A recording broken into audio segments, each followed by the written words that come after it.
Hello, today I'm going to show you how to replace the handle on a Kia Sorento Mark 1. It's a hot day, so I'm going to just give you a quick show on how this is going to work. So I don't know if you've, this is the back driver's door, and someone's tried to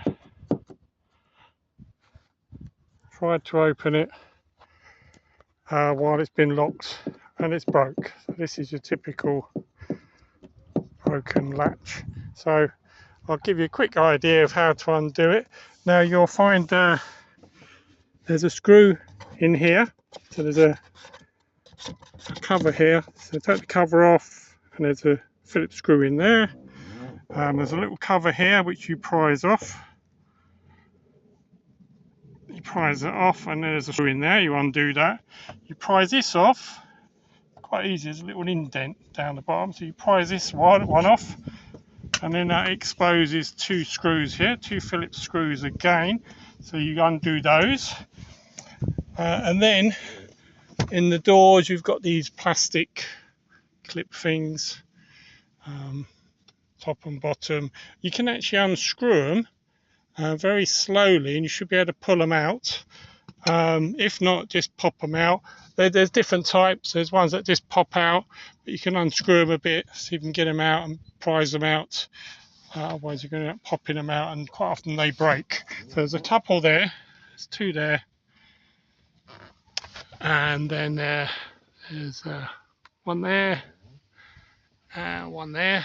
I've already taken this off. You can see the wire sticking out there. So when you just lift it up, it kind of all comes. Like, you pull it off, just prise it off around the sides, pull it off, it'll unclip, and then you just lift it off like so. Hard when you've got your camera in one hand.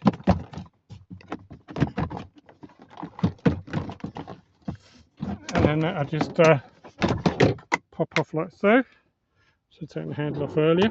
There's a couple of clips to undo on the back, as you'll see, for the lights and the central locking door handles and that. Well, actually I think that's a speaker down there. But anyway, so you've got a couple of clips to undo, and then you can start on the door. So here's the door.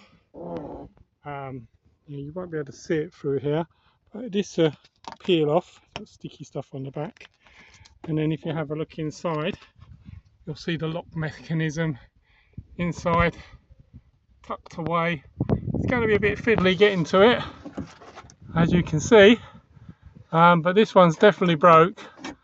So I've got to unscrew this one here, and then there's a screw further down. That's going to be a bit tricky, the other screw. I haven't quite worked that one out yet. I'll see what I can do anyway. It's not looking great, but I'll have a go. So I hope that gives you an idea where the lock is. I've got a new one here. The hardest bit is describing which one goes where. So I knew the mechanism was on this end, and I assumed it was at the bottom. So hopefully I'll be able to get that sorted. So my only worry is getting to that last bolt, which I haven't worked out yet, but we'll give it a go. Thank you for watching. Bye for now.